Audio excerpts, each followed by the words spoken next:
first off, in talking about the "Where Is the Love" album, there was a line in the press release that said it's a record made by a man who didn't need to make a record.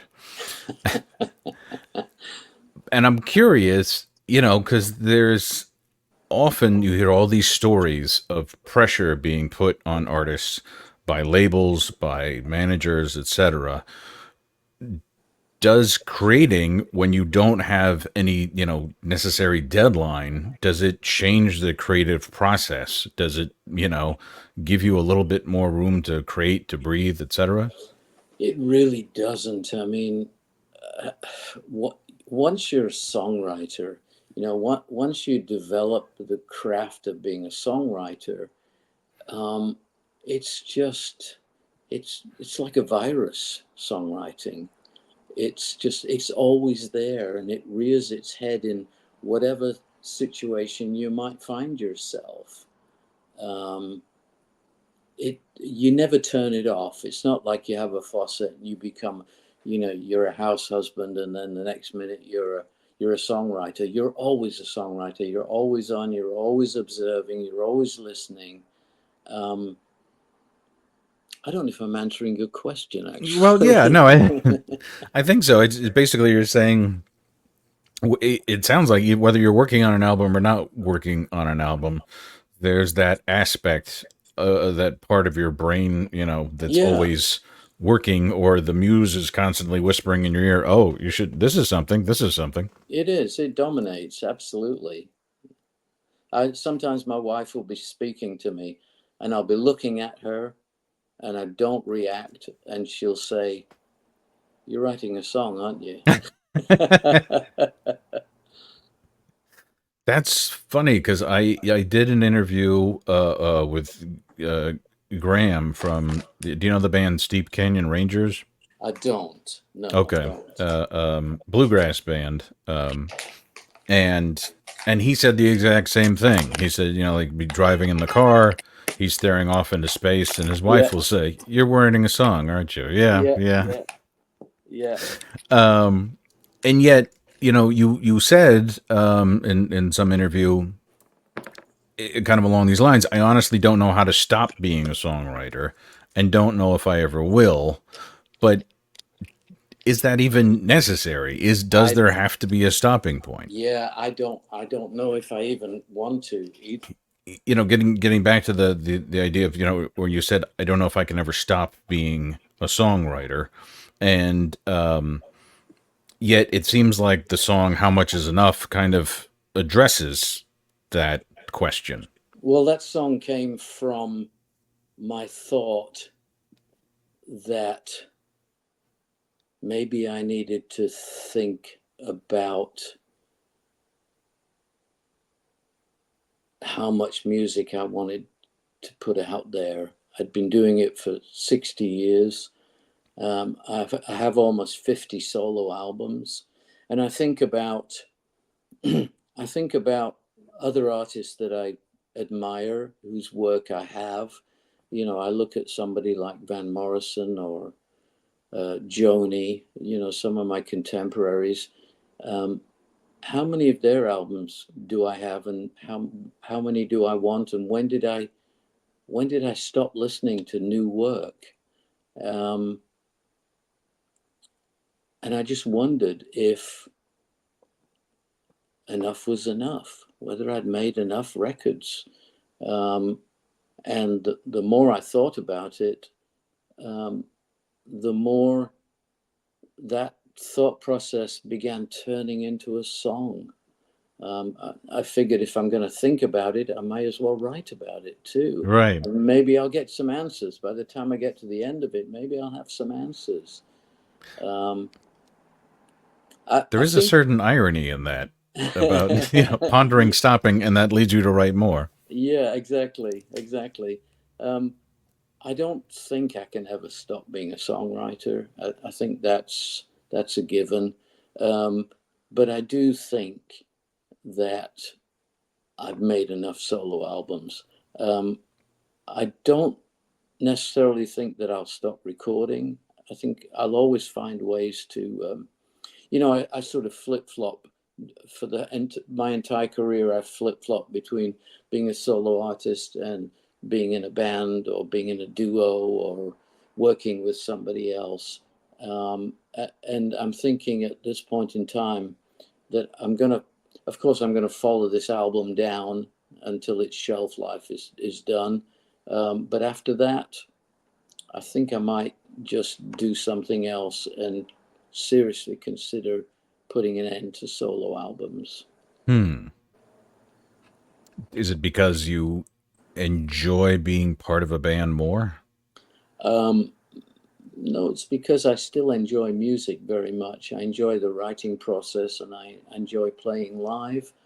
I just, I don't know, I just have this thing in me where I don't want to burden people with too much of my solo work.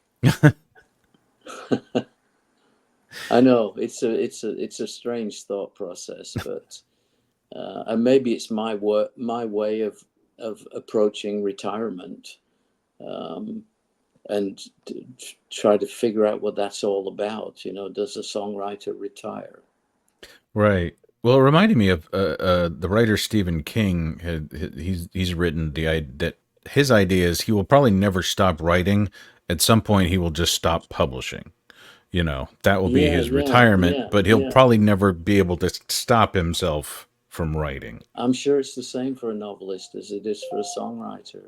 Yeah.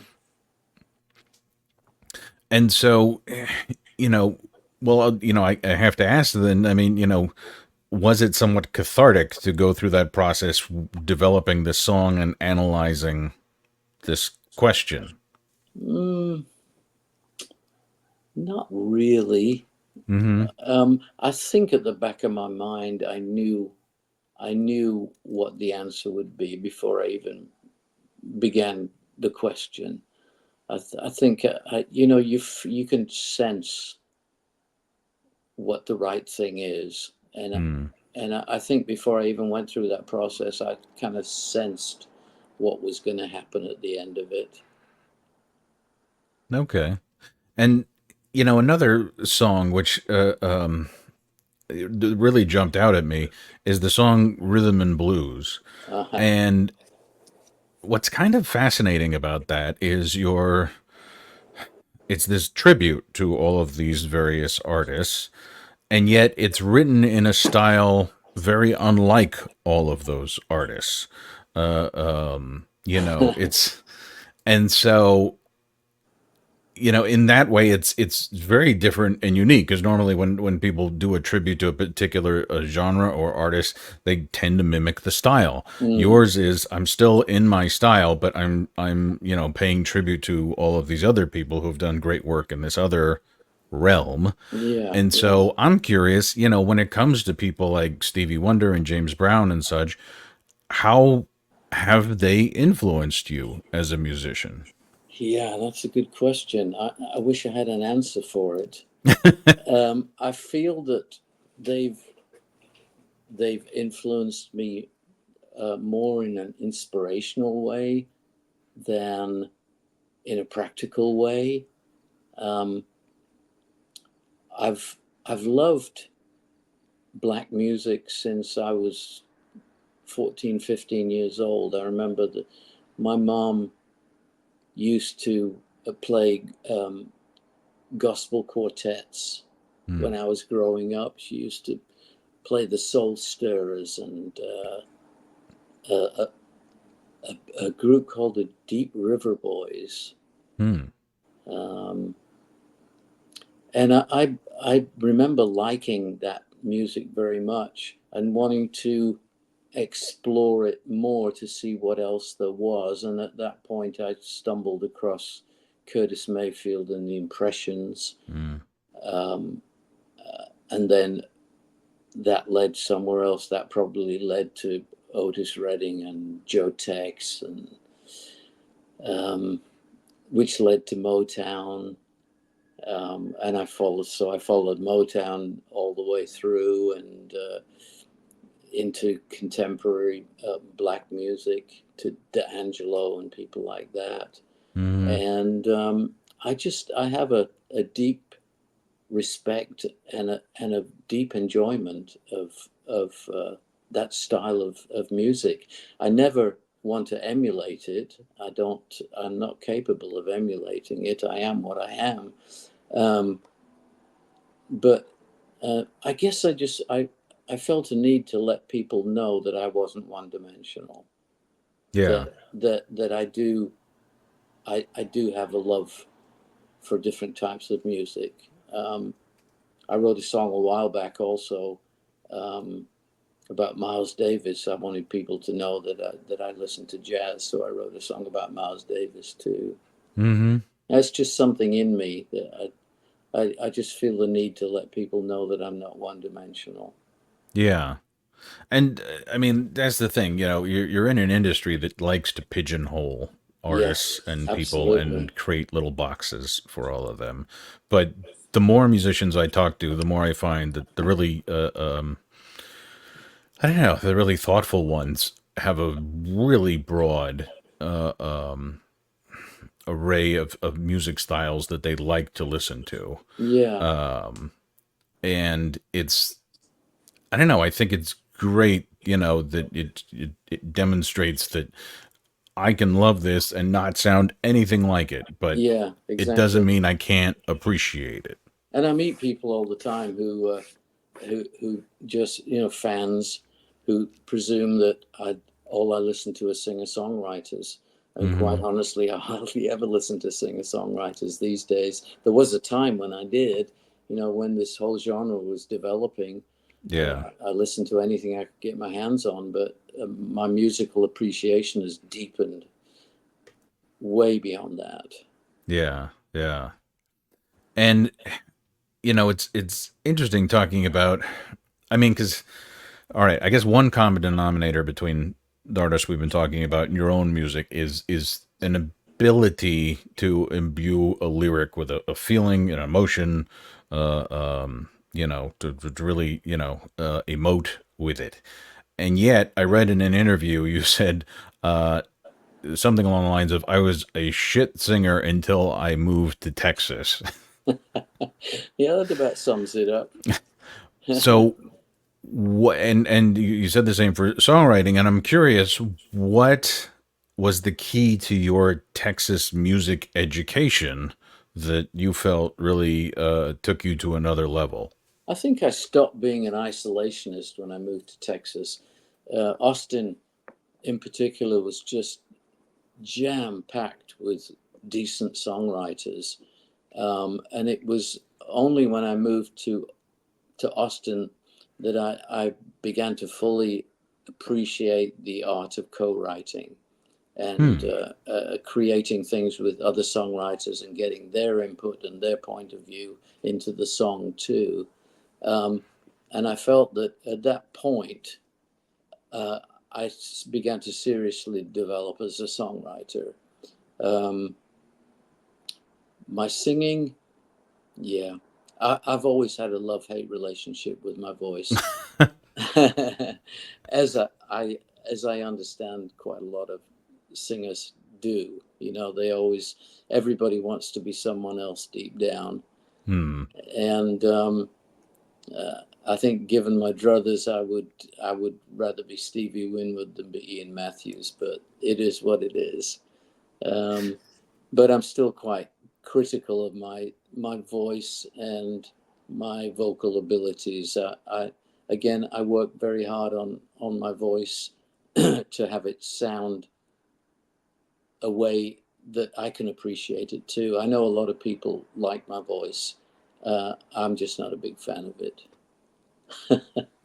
Well, I mean, it's interesting because if you go back to your much earlier work, your voice has changed quite a bit Yeah, over the decades.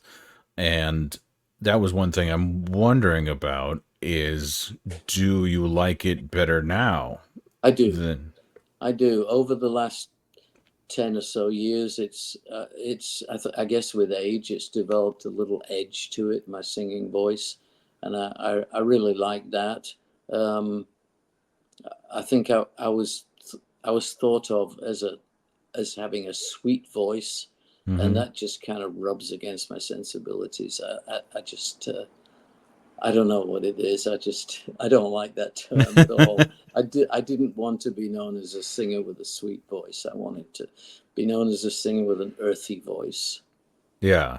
And I think that's definitely what it's evolved into. There's like a bit of grit, you Yeah, know. yeah. And again, I think it's an age thing. That's your range narrows a little bit, and um, you learn to use your voice more within the range that you have.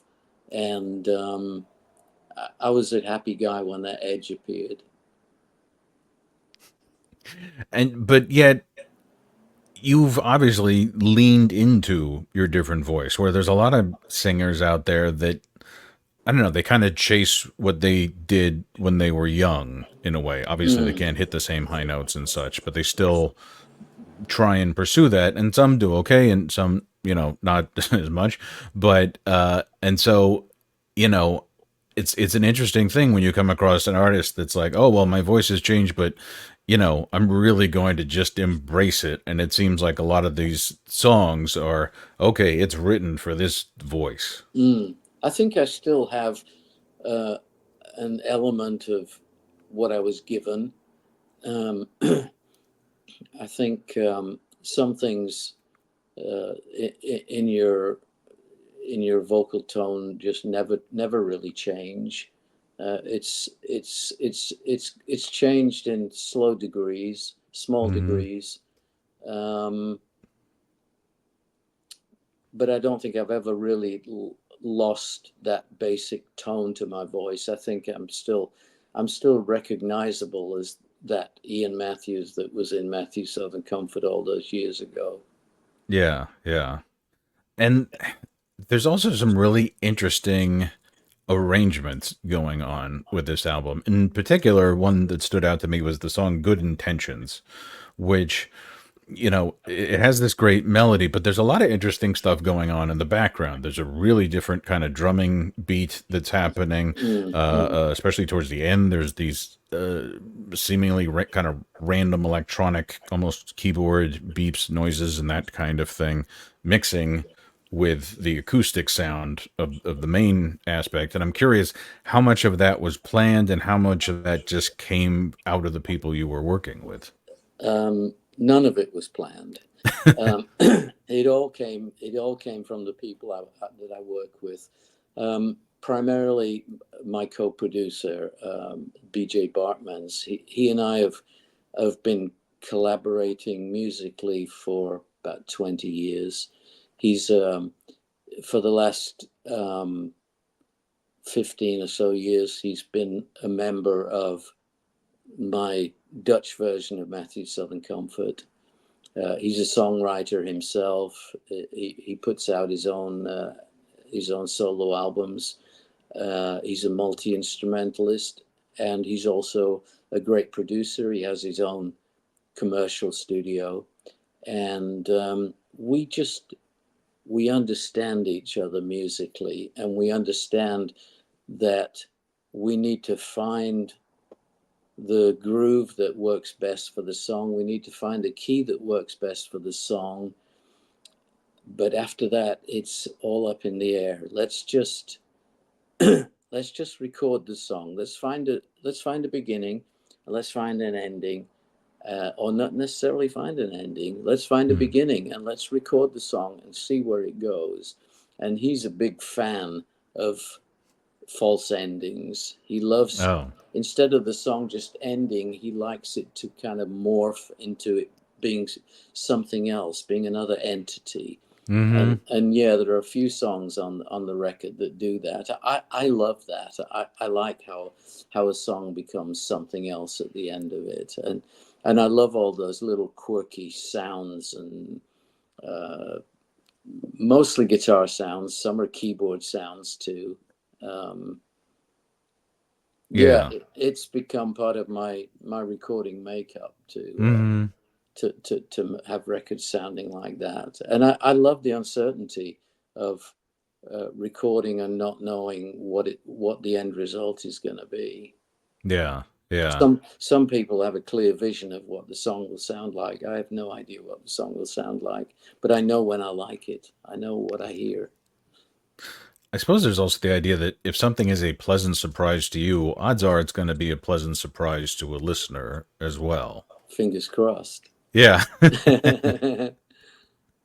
um, and yet, and also, I mean, going back to the rhythm and blues track, you know, like when you started that, did you always mean for it to kind of have this allusion to that song, down to the river to pray?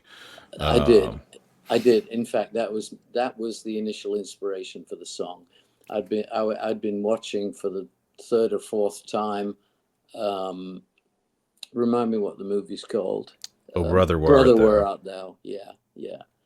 And I always loved that scene where the sirens are down by the river and they're singing that song. And I just began messing about with it on the guitar, and it sort of lyrically morphed into something else. And I thought, well, now where's this going? What am I going to be saying here? And I just I just followed the muse and began writing lyrics, and then realized that, okay, this is what I'm doing. I'm writing a song about my influences. Hmm. And out of curiosity, have you ever seen Alison Krauss perform live? She's the I, one who I sings on it. I've seen her with Robert. Yeah, Oh, yeah, okay. Yeah. yeah. So, I never seen her do a bluegrass thing. oh, okay. Because, yeah, the one of the male members of the band Union Station, that's her band, is the guy who Yeah. sings George Clooney's parts in the film. And, Oh, okay. I didn't know yeah. that. So yeah, we saw him a few years back. I mean, we saw her with Robert too, but we saw them, and again, talk about amazing voices. The fact that she sounds that good live, as she does on the recording, is fantastic. Yeah, and I have great admiration for her being the other Alison Krauss that makes the records with Robert. I mean, well, both of them. Yeah, yeah. No, it's one of those things where it's like, I never would have thought of this, but it's a wonderful combination, the two of Yeah, them. it seriously is. And I think Um, it was T-Bone that came up with that concept too. Yeah, from what I read, he came up with the concept, and he's the one who picked the songs for them to cover. Yeah, I They mean, couldn't agree on songs until he picked them, and then it was like, okay, yeah, he knows what we should do. yeah, yeah. I mean, that's great vision to know that that combination is going to work with these songs. Yeah, yeah. Um, Going through past interviews, you also had this really interesting line about songwriting, where you say so many songwriters get in this bubble where they only write about themselves. Hmm. And I'm curious, what do you think gets lost when that happens? Um, I like my songs to take on a certain worldview rather than a narrow personal view. Um, I I become distracted when I listen to songwriters that only write about uh, love and loss. Um, Not to say they're not great songwriters. Um, uh, Lynn Miles is a typical example of that. I think Lynn Miles uh, could be an exceptional songwriter if she stepped outside of herself. Right now, she's just a great songwriter. But people like that, I feel, could be exceptional songwriters if they widened their vision and wrote more about worldly things rather than personal things. Mm-hmm. It's just a pet peeve of mine. It doesn't necessarily mean that much, but and it's just my own personal view. I mean, I don't dislike those types of songwriters, but I become easily distracted when I'm listening to those types of songwriters. I like Mm-hmm. to I like to listen to songs that have lyrics that I can really kind of become involved in and dig a little deeper. Yeah, yeah. Also, I think it's a whole different mental challenge to write not from the first person, but from a third person perspective on, I don't know what these people are thinking or how Mm. this situation evolved. This is me giving my interpretation of what I'm seeing or how I'm seeing events unfold. Yeah, I think you have to do a little bit of homework when you write songs that are not simply personal experiences. You have to get your facts right. Um, and you have to do some research. And I've found that from doing research, I can gain even a deeper understanding of what I'm writing about. With with a song like "Turn and Run," Mm-hmm. um, which is a song about the Americans and the Brits leaving Afghanistan and leaving behind the interpreters and the informers, and um, trying to figure out, trying to write from their point of view how they felt when they were abandoned. And but to do something like that, you have to do a little bit of homework so that the factual stuff is correct. Hmm. Yeah. And maybe some songwriters don't want to do that. Maybe they don't want to be burdened with the homework side of it. Mm-hmm. I don't know. Yeah. It's a personal thing, I could be way off base. I Right. just know what I like and what I don't like. Mm-hmm. Yeah. And then finally, speaking of countries, I think you're the first person I've ever interviewed who, is a current resident of the Netherlands. And it's not, you there's all these different bands that you know of, obviously from the UK, from, from Ireland, from Canada, and all these different kinds of countries. You never really hear, though, about artists or the music scene in the Netherlands. And so I'm kind of curious, how has living there maybe influenced you as a musician? Uh, I don't, I don't think it's location that really influences me. I think it's people that influence me. Um, and there's no real difference between being a Dutch musician and being an American musician or a British musician. I think that's the beauty of music. It's a universal thing, and we're all singing the same song basically. Hmm. Some of my observations are different living there. It's culturally different, um, but I haven't really adapted my songwriting from living in the UK or the USA or the Netherlands. I mean, it's a, it's a home in the head. Hmm. Songwriting. It's something I take with me wherever I am, and I feel comfortable writing wherever I am, um, simply because it's more a thought process than a place.